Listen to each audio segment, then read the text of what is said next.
Hello, everybody, and welcome to this week's edition. This is March 1st. March 1st. This week's edition of the Little Guys Home Technology live stream podcast, which is sponsored by AudioQuest, Integra, and Golden Ear, three companies dedicated to high-performance audio and getting you the best sound possible. I'm David, and I am flying solo because Evie is on a cruise. Doesn't seem right, but Evie is on a cruise and having a good time while I am here flying solo and interviewing John Donahue, who is our chief head master programmer.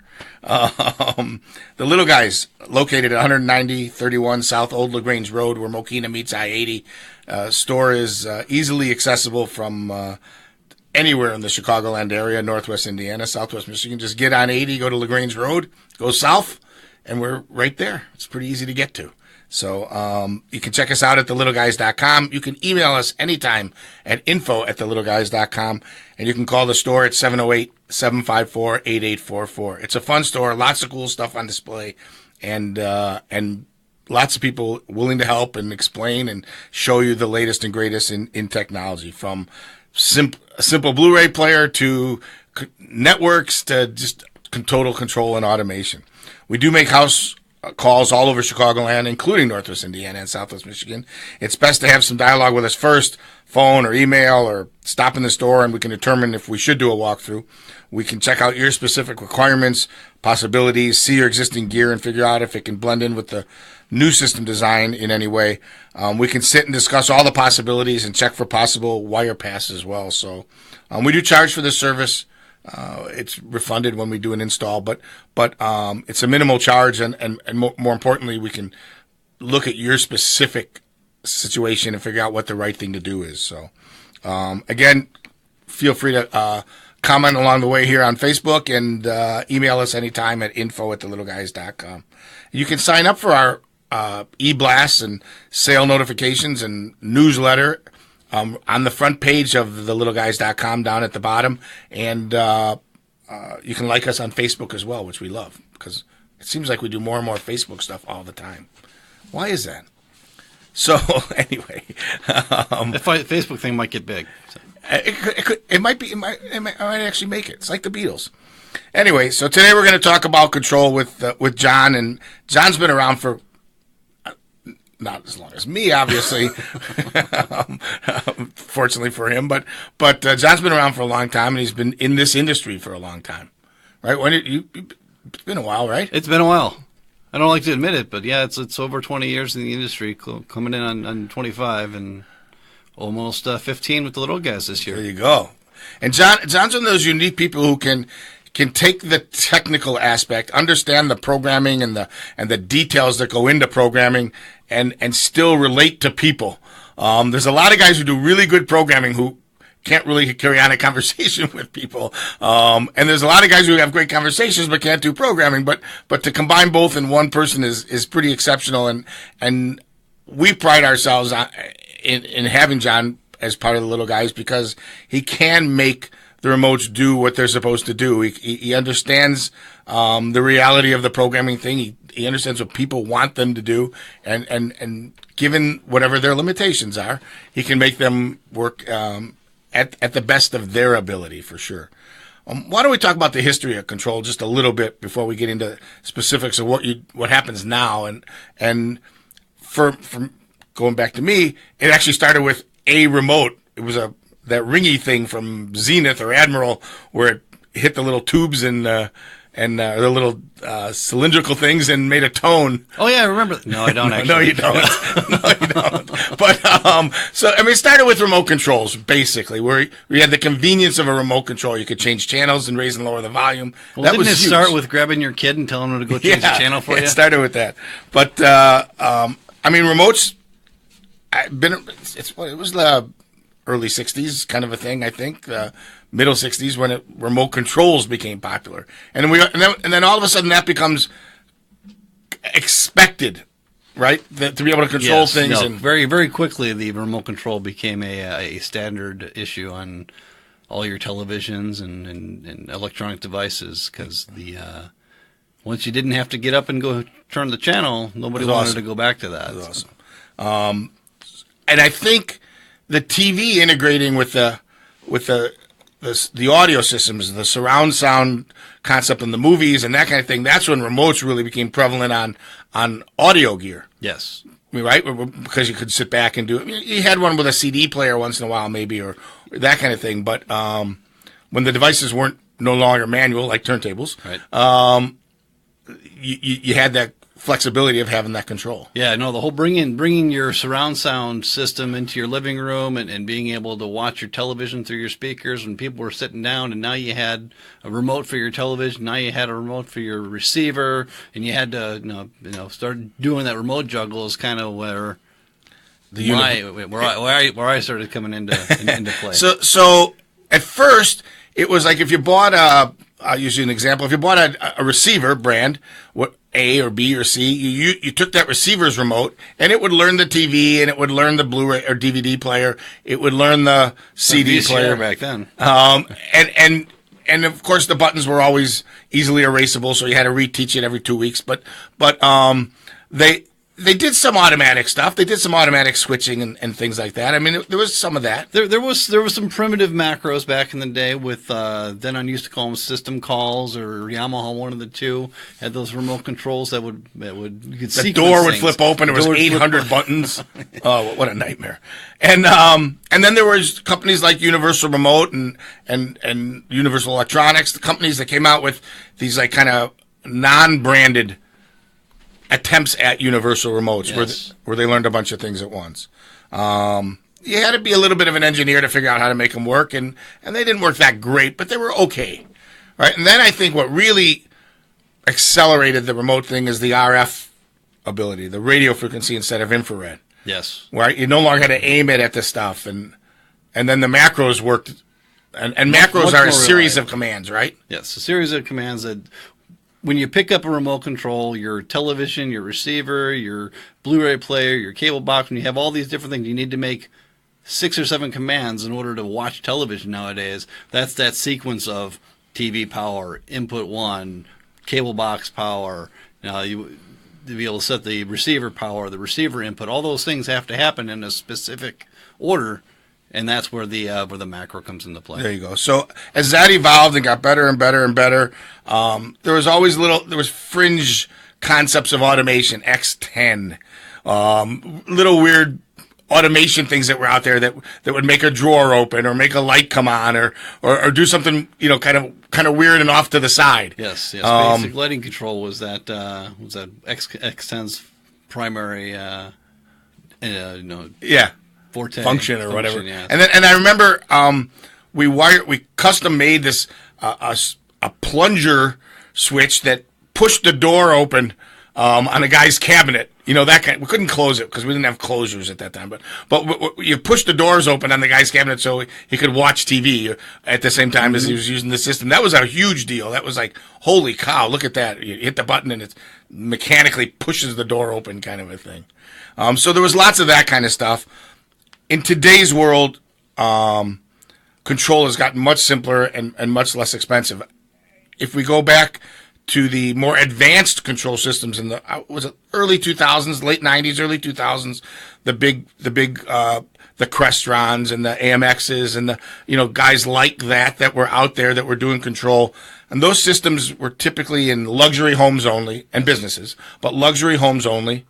And they were what, 75,000, 100,000, 200,000. Oh, you could easily spend that kind of money. And even if it started, AMXs started actually in '88, I believe, with some of their systems. Fast stuff. And when I started in around that time, in the mid '90s, they had their fast system, which that was kind of their attempt to bring it to the mainstream. But yeah, you could easily spend $75,000, $100,000 on some of these systems without thinking about it. And we were joking the other day that we actually replaced let's see how old it was, 15-year-old control system in somebody's home that had spent over $100,000, right? With less than $20,000. Yeah, it was. I think the actual hardware part of the Control 4 quote was like $12,000, and of course there's labor and programming and things like that, but to replace, we had a $17,000 touchscreen in that job. Right. And the entire new control system cost less than that. Than the control. I mean, it's unbelievable, and and the control itself has gotten so much better, and I think it's because the components and the pieces that we're trying to control are geared now towards control, right? I mean, Yes. the companies. Yes, the companies think about how is this device going to work in the home rather than just putting things out there and hoping for the best. Well, I mean, there's still companies that do that. A lot of your off-brand stuff, they don't care how it's going to work with the universal remote. They just push it out there and make it as cheap as possible. But when you step up to the better products, they're all thinking about how is this going to work with the URC? How is this going to work with the Control 4? How is this going to work with Savant? And make sure that they have the protocols in place in order for me to be able to talk to them. So I know you go to training and you go to classes and you play with it. You're involved in the forums and the online group discussions about these products. It changes fast, right? It changes incredibly fast. I mean, I'm always reading up on things. I visit all the forums for the Savant and Control 4 and Remote Central and all these internet chat rooms, basically, to keep up on what's going on with things. And, of course, all the manufacturer trainings as well. I've got to recertify every year for Savant and Control 4 and URC and make sure that I'm up on all the new devices and all the new ways to control things. And it's interesting that the manufacturers hold us to a higher standard. They will not sell us product if we don't take the training and do the things that they want done. I mean, at one point with Savant, there was different levels of Savant, and if you were only level 1, then you could only have level 1 products, Yep. and you had to do, you had to go through the process. It's complicated. I mean, there's a lot of stuff going on. Look, as a consumer, I don't want to know what's happening behind it. I don't want to know how you programmed it. I don't want to know which hexadecimal point you put here or which command you put there or loaded this down into that. I don't want to know any of that stuff. All I know is when I hit the button that says TV or TiVo or satellite or whatever it is, it just does what it's supposed to do. It does what it's supposed to do. Yeah. That's what most people are. And when it doesn't do what it's supposed to do, that's when we get the nasty phone calls. Phone calls, right? That's the way it works. So these systems are tied into the networks, right? They've become very network dependent. Everything is so network dependent nowadays, and it's everything's got an Ethernet port on the jack or on the back of it. Everything's got an IP address and ways to talk to it over your network rather than just having that little blinker on the front to control things nowadays. All right, so when we talk about automation and control, we're talking about an actual, like a brain, a component that's behind the scenes. That's a brain. It's the thing that tells the different components how to react or sends them the signal to react. I thought I could just use my phone, right? That's a common thing. It can I just be. use my phone? Well, using your phone kind of equates to the Table 4 remote controls back in the day. I mean, you've got apps. Everybody's got 30, 40, 50, 100 apps on their phones nowadays. And yeah, your cable box will have an app. Your receiver will have an app. Your television will have an app. And if you're okay with going back and forth between 3 or 4 or 5 different apps, sure, you can control most systems nowadays through that. But just like nobody wanted to deal with a whole table full of remote controls back in the day, right. Most people don't want to deal with that many different apps nowadays. And there's different companies that are trying to integrate all those apps, but nobody's playing with each other. Nobody is really playing nice with each other to be able to have one app that talks to everything. So that's why we still need a brain in the system that's going to be able to navigate and bring all that stuff together. So you still use your phone. So your theory is correct. You use your phone, you use your tablet, your iPad, your Samsung, whatever it is, whatever kind of tablet or whatever kind of phone you have, smartphone that you have, you can still use that. And it is the device that interacts with the brain or the host or host is usually the main system is usually the common name for it nowadays. And you are interacting that way with it. But again, you need a good network, right? Because your phone's on the network, and the network needs to be able to get the commands from the host, sometimes to the devices, sometimes just to get signal coming in, so that when you're streaming stuff and doing other things, it's smooth and easy Yes. instead of cumbersome. Yes. You've all had the Netflix buffering thing on your thing. It's typically not because the internet speed isn't good, although that can certainly be it, but it's because you're typically your network devices aren't good enough and aren't rated high enough and don't do it as they should do it. You're using the generic stuff that the cable company put in, or the phone company, or the whoever it is that you're getting your internet service from, instead of using a separate router and switch and modem and those devices we've talked about a million times on the Little Guys podcast.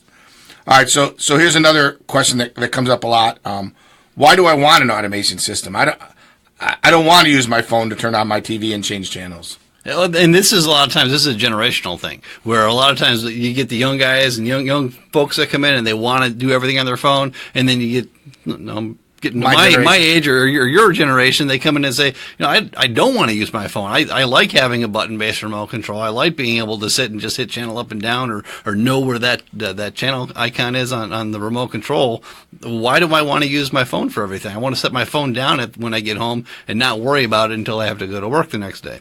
And the nice thing about most of these automation systems is that you can still use a regular remote with them. A hard button handheld. The Control4 and Savant, even URC, they all have button-based remote control still, where you can sit down, you want to watch TV, you hit watch TV on your remote control, and you've got hard volume buttons, you've got hard channel up and down buttons, and you've got either some have a small touchscreen for channel icons and things like that, but most of them, it's an old style traditional. It's a more remote sophisticated handheld remote, because it does have a display, a little small display screen on it, and it may in fact it may give you some feedback, right? It could actually give you feedback as to what's going on. Yes, you're going to be able to select, say you want to listen to some music, these remote controls will actually tell you can navigate your library right on the remote control and be able to select, I want to listen to, Mariah Carey or Bon Jovi, and just right from your remote control and be able to do that, but still, like all the traditional channel and volume buttons that you're comfortable with and know what they do every day. Set up a system here in the store where we don't even let it access the iPad. You can't control it with the iPad. We intentionally made it difficult to get the iPad on that system. So it can do it, but it's just, we wanted the handheld thing to work out to the most of its ability. And from the handheld remote, you can access your cameras, you can change your thermostats, you can turn the lights up and down, you can switch to your favorite music, you can watch TV, you can control the TiVo box. In fact, with that one, you can control the TiVo box, the Dish Network box, the Blu-ray, the Blu-ray player, the antenna, the apps inside the TV, the apps inside the TV. You can. Oh, and by the way, yes, you can give it some basic Alexa commands and have her turn on and off things or do some very specific things. So that interacts with it as well. What we all want, I think, ultimately, what we all want is Star Trek. We want to do nothing, and we want to just think. Yes, I want channel 501, and then somehow it knows that's what I wanted, and 501 pops up on the screen, right? And the lights go to the way I like the lights, and we want it to all be just instinctual or whatever. Will it get there someday? Who knows? But in the meantime, there is some voice control stuff that seems to be working better and better and better. Yeah, and you can tweak it, and you can do different things. I mean, Alexa the Amazon Echo has changed the game as far as voice commands, because Amazon's actually opened up the protocol to a bit where Savant and Control4 and these companies can now talk to it behind the scenes, and actually it's talking to it over the internet. It's not talking to it in your house. Right. It's phoning out to the internet, and the internet's phoning back to your Alexa, and then it's executing commands, and it's still happening. It's so fast in seconds. So it's pretty neat. And I want to give this disclaimer. I do it every time we mention Alexa. Alexa will not learn how you live. No. It will not learn how you want the system to work. You have to learn how Alexa works. You have to understand that it has these basic functions and capabilities, and you have to know the words to get those commands to happen, and then you can have it interact with your system. Yes.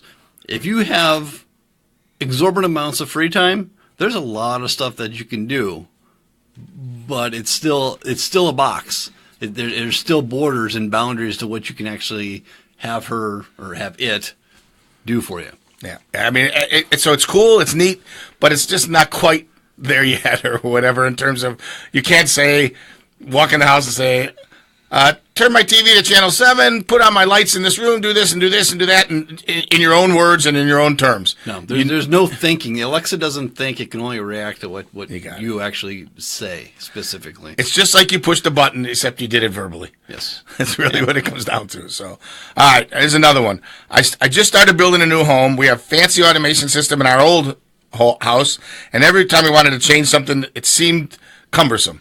We had to, call an installer. We had to do whatever. Is it still that way? Do I still have to call when I want to make a change? I got to call somebody, has to roll a truck out, come out to the house, spend 3 hours at my house. It's gotten, which by the way equates to dollars. So. Yes, it's gotten significantly better over the last 10 years or so, and actually it's changed quite a bit over the last 1 to 2 years. Yeah. Because when you're dealing with companies like Savant, for example, they've put an exorbitant amount of time into their user interface. And the new Pro 8 app is amazing. And what it does, depending on which lights you have and what shades you have and what TVs and things like that, you can actually create your own macros. So where we were saying that before, where I used to have to build very specific orderly macros in order to get your TV on those old remote controls. Now, by going through and just checking a few boxes on your phone or on your touchscreen, you can actually create a macro that turns lights on, sets shades to a certain level, turns the audio on and goes to a specific station, and you can actively and dynamically change what you want that button to do right from your phone rather than and we're saying you specifically, you the customer can actually make some of those changes. Yeah, and not screw up the stuff behind the scenes. It doesn't affect what's light scenes were a big thing with Lutron Homeworks and Lutron original radio raw systems. I used to have to go in there, program specific light scenes, and that button, when I left, it would do that light scene till the end of time. And if you changed bulbs, if you moved some art, if you changed the way that the room was laid out and you wanted that scene to be different, you had to call us back in. And it was $100, $200 just to change a light scene. Nowadays, you can actually go right into your app and say, okay, well, this scene, used to the artwork used to be on the east wall, and now it's on the north wall. I want this light to go on instead of that light. And you can just change that light scene around, hit save, and now you've got a new light scene programmed into your phone. Which is really cool. And we love it too, because the last thing we want to do is have you think that you're totally dependent on us. Right. I mean, if there's major programming changes, of course you need us to do it. You wouldn't want to attack that, on your own or whatever. Yeah, if you're changing from DirecTV to Comcast or from Dish Network to DirecTV, that kind of stuff, we're still going to need to come in and make those changes because all those guys talk specifically, they talk differently. You got to make sure that you have the right codes in there for that kind of stuff. I did notice you changed one from here the other day, though. I did, yes, actually, because we've got remote access to all these systems nowadays as well. So when Comcast comes in, Comcast has been changing everybody over to X1 lately. They want everybody out of the old boxes. They want everybody into this new system that they're doing, which, well, we can talk about that next week. But when they put those X1 boxes in, they changed all the remote codes. Right. So none of the old remotes that people used to have would work. So now I have to go in, and now if you have a URC remote control or an old button-based remote control, you still got to bring those into us or have us come out and reprogram those. But if you have a Control 4 system or a Savant system, I can go in over the internet, change those codes out for you, and now your remote control and your phone will control the box. Instead of a $200 or $300 thing, it's a more minimal service thing to make a change. The big problem that people run into is getting that emitter back in the right spot on the new cable box, because now you've got to have them in a very specific spot, and sometimes you need to have us out just to get that emitter back in the right place. There's just more changes and more advancements, and the other thing is the control systems have become even the handheld remotes have become significantly more intuitive.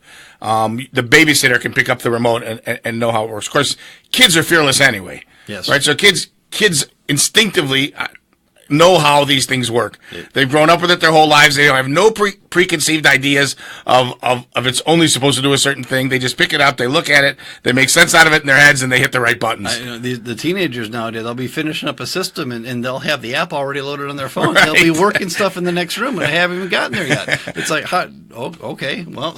They're incredible. I mean, and it's so much more intuitive. The other thing I love is when we did a system in the early 2000s, mid 2000s, you put in 1, 2, 3, 4, 5, 6, 7, 8 touch panels in a house, or 10 touch panels in some houses, and each one of those were thousands of dollars or whatever, and it was a pretty huge expense. Whereas today you can have one iPad, Even if you used 8 of them and put them on the wall, Yep. It's $400, not 1,400 Or 4,000. 4,000. And you use minis.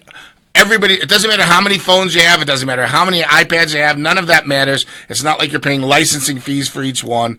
You can just control from as many devices as you need to do it. And by the way, you don't just control it from in the house on the network, but you can control it when you're away from home as well, right? Yeah. Both systems have options in order to control your home over the internet. And when you're dealing with thermostats and lighting and sprinkler systems and things like that. Cameras, be able to view your cameras remotely.